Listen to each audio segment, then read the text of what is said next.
Right, there's just one more vaccine to recruit in this domain. After that, we can start rolling right up to the local boss.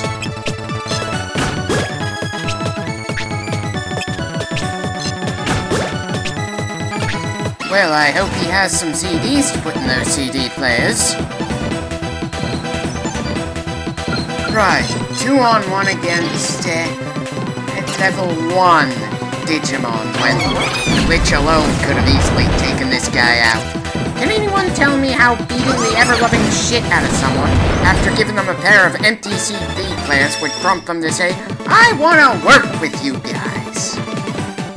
In Shin Megami Tensei, it's generally more a matter of negotiating and appealing to the potential recruit's personality somehow, either bribing them or just saying the right things. In Pokemon, it's a matter of wearing the creature down to near unconsciousness before capturing them, and I assume there's some off-screen efforts to tame the previously wild creature. But it's like this game doesn't know to treat Digimon as savage monsters we need to defend our city from, or a sentient population that deserves some respect. I know it's a little absurd to think about how they could have done the whole human-Digimon relations better in this game, when they were so lazy designing it that stairs and chairs are just too much effort for these guys. But, as a side note, sorry I forgot to outright tell the game that I wanted Sandman to join the front line sooner. It's pretty easy to feel like you're going on autopilot when you play this game.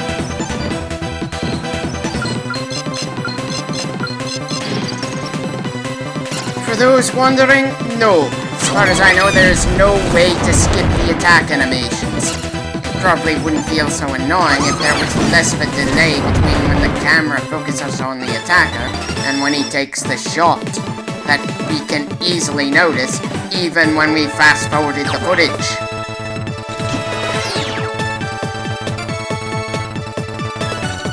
Yeesh! This mission certainly has plenty of floors considering how little fuel we've got at this point. If it weren't for the random placement of the teleport pads and items in any given domain, I'd probably call bullshit on that. We literally can't move forward without fuel in our tank, and our very first domain to clear could easily have forced us to upgrade our engines before we could even make it to the first boss. There's a reason plenty of people who reviewed this game back when it first came out called it an uninspired, grindy dungeon crawler. And as I've said before, this is the only one of the Digimon World games I played that felt like it had its own unique identity. The others felt so much like they were leaning on other, more successful franchises that I couldn't find it in me to finish them. Which is a damn shame, considering how much I enjoyed the series as a kid. Granted, I kinda dropped the franchise when it got to Frontier.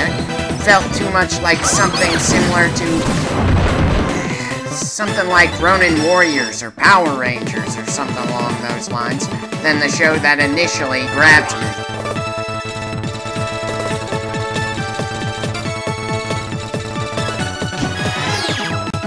Oh dear, I'm starting to worry we won't have enough fuel to reach the exit portal.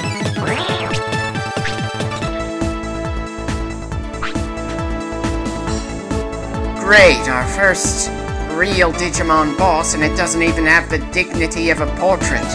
Surprisingly little respect, considering we absolutely have to fight these bosses to progress through the game.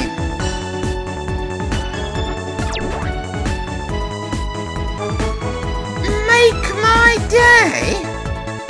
Oh god, please tell me Akira isn't going to be quoting old action movies too often.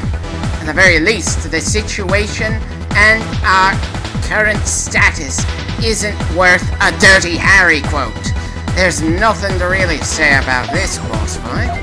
It's a 3-on-1 encounter in our favor, and as far as I know, Agurumon has no real tricks. It's just a very basic slugging match where absolutely everyone is a rookie-level Digimon. For some reason I like the visual effect of generic ghost faces in a poorly done explosion more than I like the generic fireballs being thrown around. Sure, every attack seems to act like a punch with maybe some status effect attached to it, but as far as I can tell, they did little to nothing with the various elemental properties of attacks, despite giving terrain advantages to categories of moves. And yes, the boss hit about as hard as our weaker members of our team. Sure, it's not like we're at the level where we can take too much abuse, but still, it is insanely one-sided considering we already went through a hand-holding tutorial boss fight earlier. Yeesh, absolutely no sign of damage or fatigue outside of the health bars, and we won't see those until we've stopped trading blows. Maybe I should fast forward through the boss fights as well as the standard fights.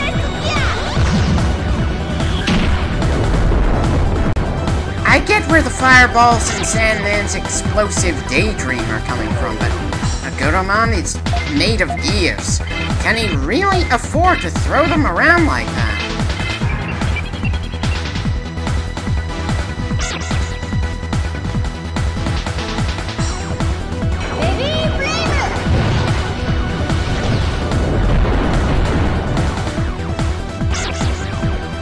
Yep, I'm definitely fast-forwarding past all the other boss fights in this game.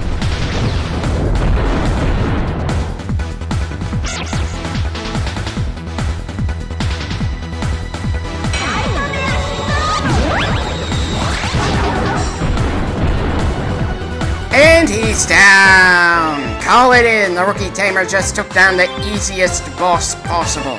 So easy, in fact, I wouldn't even call it a boss encounter. The game is certainly doing a good job making the bad guys, assuming you could call them that, seem like complete wimps that we shouldn't take seriously. Yes, we noticed, Akira. You don't have to announce the obvious. I can do that myself, thank you very much. Now let's get to the exit portal.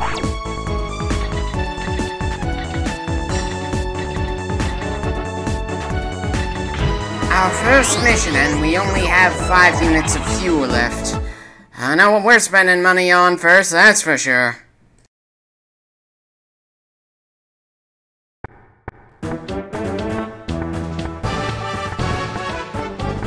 I don't really see the point behind us doing this song and dance every time we come back from the field.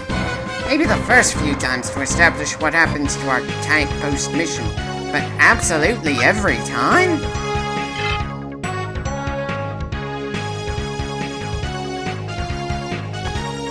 Considering we need a tank to be safe outside of the city, it kinda makes the lone base guard with a rifle seem less like a legitimate defense, and more like a formality.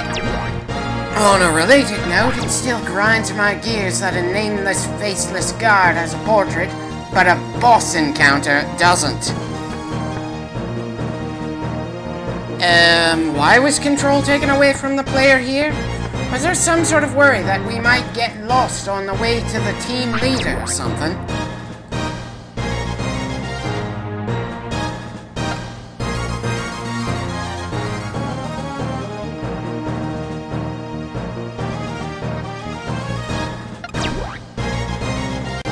Indeed, good job. That pile of gears decided Vandar's watch didn't deserve to work. So in the name of justice and honor, he had to die. Can we get something a little more dignified as our next mission? Oh, 2 domains for the price of 1. You're certainly trying to keep us busy, boss man.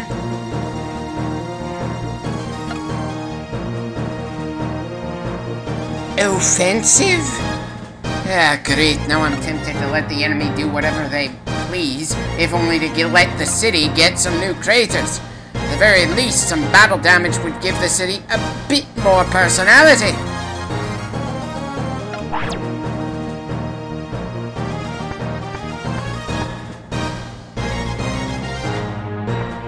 And these brats have nothing better to do than check how the newbie's doing.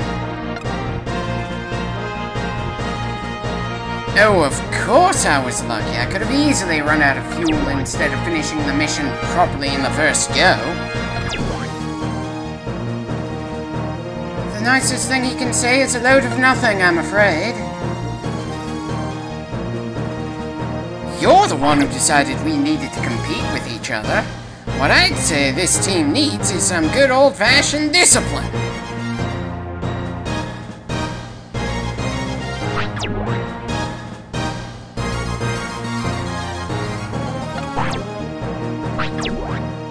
Why do we need the portrait to shut off then turn back on as she turns around? And can you also tell us why we need that kind of rivalry if our mission is to protect this world, which so far seems to extend to just this single, underpopulated city from the faceless hordes of Digimon that we haven't recruited? And on a related note, just what role are you supposed to be filling, girl? Because frankly, I know a member of a completely different team who's got more personality than you. Anyway, we've got control again. Time to obsessively talk with everyone again.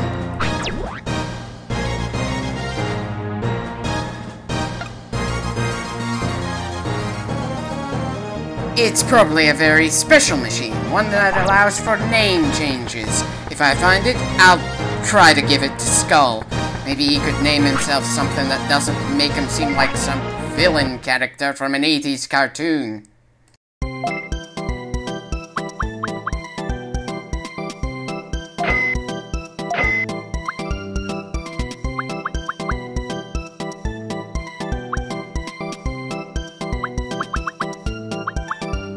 Not really tempted to buy anything other than the gifts from this store. And considering how little health our Digimon have at this point, I'm not too sure about selling off HP discs just yet. Sure, we need the money, but even that joke of a boss we just dealt with landed a good number of shots on us, and it won't take much to take one of our guys down. At least we heal up with every level up, and we're at the point where it's very easy to level up. Small mercies and all that.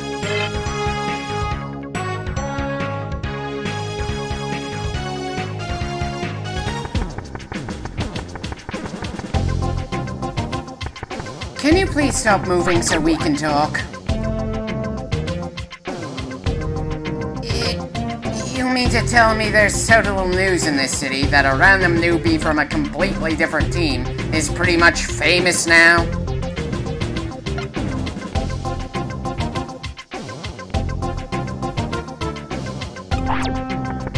You know, you could have been the example right there and given us something, but no! You just told us that talking to people might get us some items.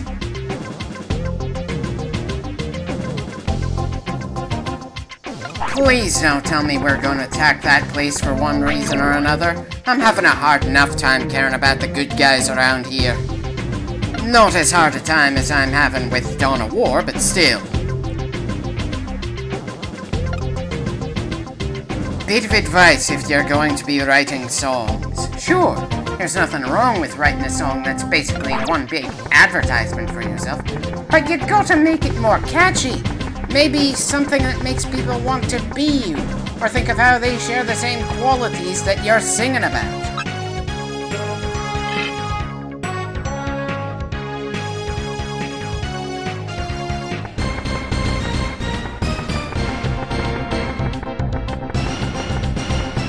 Yeesh, nobody here. I would have thought this would be a more popular place than the Tamers Club.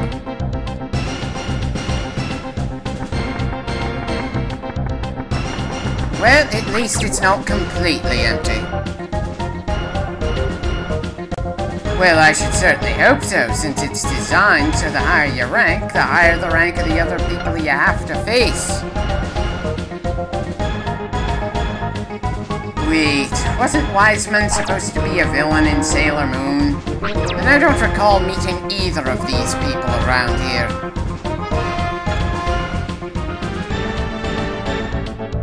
I would have thought that training to be strong just to deal with the monsters at our gates was enough motivation. Shows what I know. Who cares about defending this shithole? We're here to be the best like no one ever was. Oh, those creatures that want us all dead outside the walls? The ones we don't recruit to our side through giving them the same gift over and over again are just training fodder.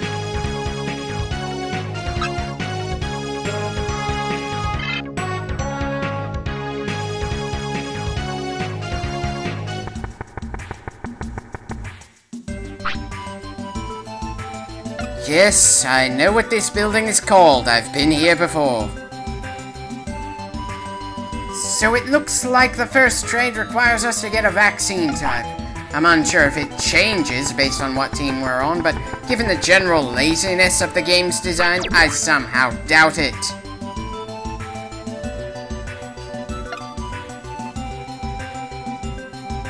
It's still pretty early to say we're pretty good. We've only had one mission.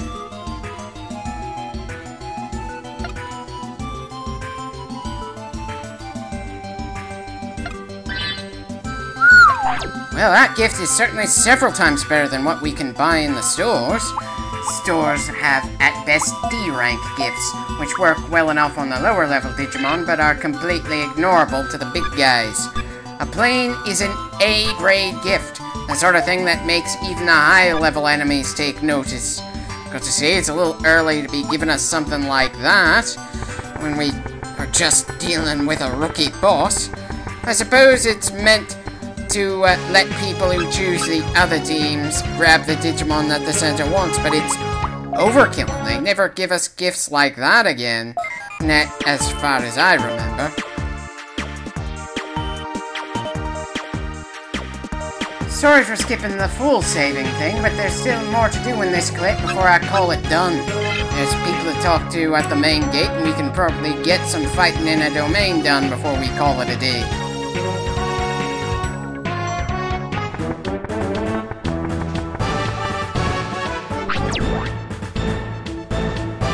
You know, if I knew where it was, I'd probably be there meditating on why I'm bothering to protect this place.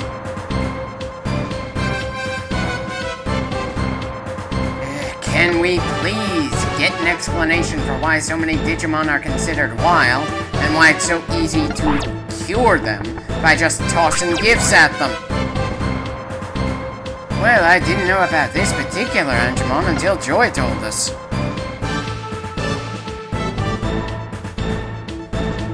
It's hard to take seriously peace-loving anything in a world that's this lax during a time of conflict. Well, maybe they aren't attacking the peace lovers because they're the best supply of dope around here. You ever think of that? Hey, it's not about how strong you are, Sheena. It's about how important you are to the plot. Assuming you can call what we've got a plot.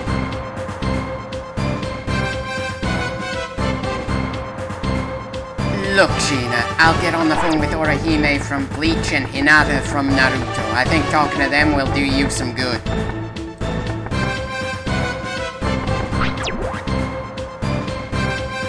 I assume it involves money, money, and more money. Does this rare metal ever get into stores? You mean it's nothing more than just grabbing key items and bringing them back? Bullshit! They wouldn't completely waste the opportunity to make us grind some more.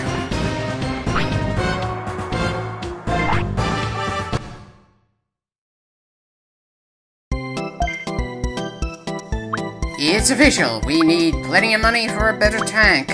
Certainly a lot more than we've got right now, at any rate. Sure.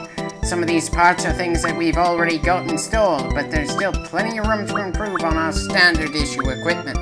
I just wish our biggest money sponge wasn't the thing we use to travel all over the place.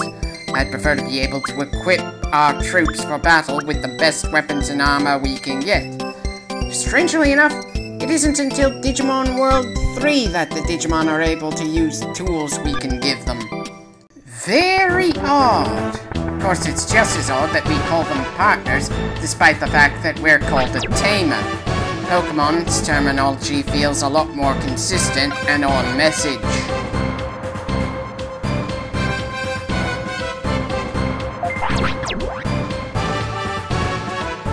Ah yes, tell us about something that the tutorial made reasonably clear for us. We're in no hurry, and I'm a glutton for punishment.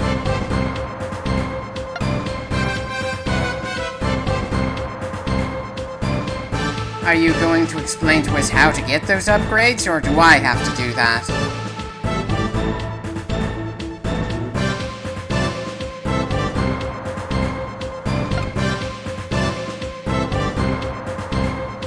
Yes, this man is a fountain of information, most of which we can file under shit we already know, and the rest under of course.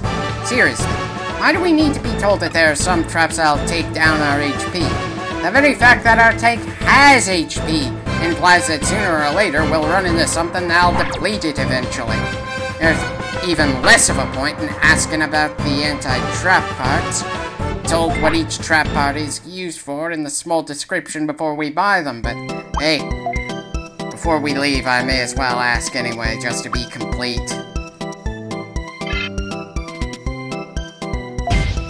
Well, we only had the money for one little upgrade to our fuel supply, sure. We've doubled it, but if the first mission was borderline too much for us, then they're going to get a lot longer from here on.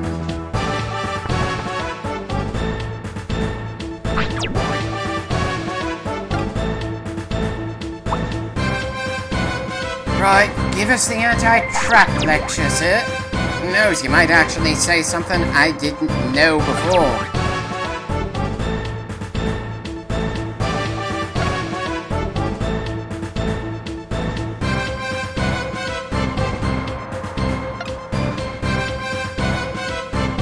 Yeah, nothing we couldn't have figured out if we saw the part in the store. Assuming the store sold those parts this early in the game.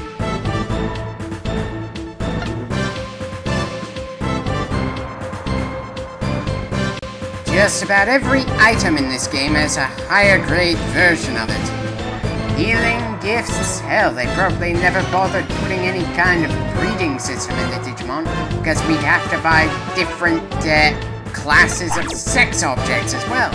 And that wouldn't work too well with the E for everyone rating. Right, I'd say that's enough talking for now. Onward to the field. I'm going to be holding off on hitting one of the two new domains and just level up and grind for cash in the first one. Yeah, even this early on I feel the need to do some grinding, and there's not really anything that needs to be said about beating down on enemies from an area we've already cleared. Just that if I sped up the footage any more than this, then it would be ridiculously hard to know anything is happening. If I go that far, then why not cut the video altogether? Still trying to decide what to do with the grinding footage in this game, and if I should record grinding in other role-player games I do down the line. It's not a very enjoyable part of the gameplay process, but it's part of the game itself, and it makes up a good deal of its life. Hopefully I can keep my chatter during the grinding sessions interesting enough that it isn't too painful to go through.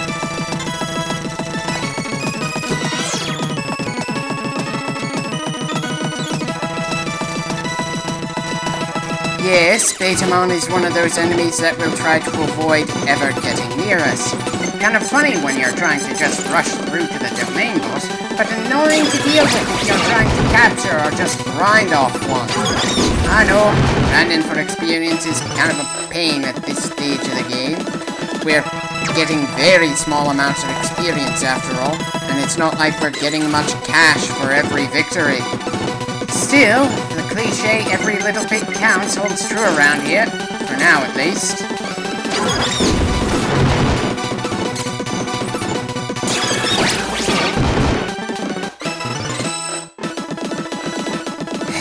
Bloody hell, I hope every bit counts, when even something as simple as upgrading our fuel supply costs 500 per upgrade, and we're getting 40 or 50 per fight. God, they knew how to slow things down around here. Because how many people lost patience with this game over the years?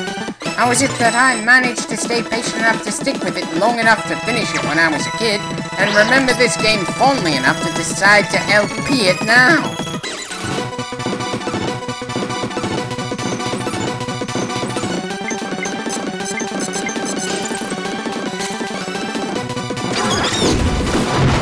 know, something as cute as a Kaburomon doesn't deserve something as badass as a club with a skull at the end of it. I know, they're supposed to be savage-looking bastards that make you think of orcs, even when they're painted blue instead of green. But considering some of the grotesque things I've seen over the years, it's hard to call anything with this animation style anything other than cute. Even a massive, multi-headed dinosaur would look cuddly around here. Not as cuddly as a Pokemon mascot, but hey, that's just one more category where Digimon didn't manage to rise to the challenge.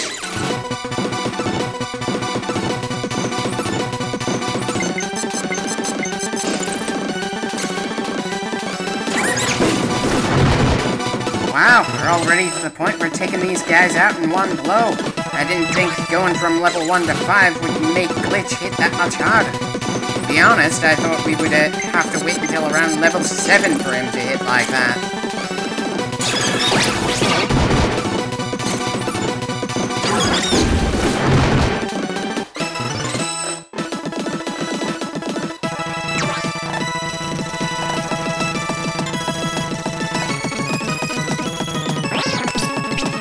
Right, not gonna make it to the top floor even with twice the fuel. It's insane how quickly a number like 100 goes down around here. While there are items to refill our fuel, we either have to get lucky and find them in the field, or we have to buy them. And I refuse to pay money to get portable gas tanks to refill what we've got, when we can save that money to buy a larger fuel tank for next time.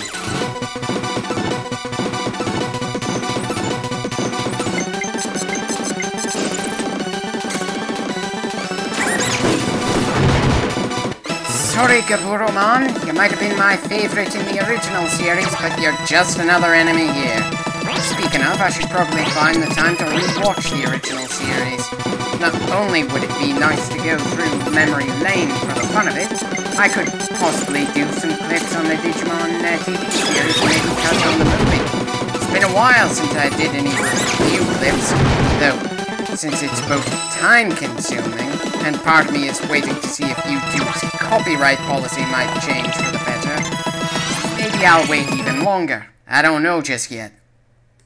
After all, it's not like I'm a big enough name that I could contend with any real painful bullshit if I step on any landmines.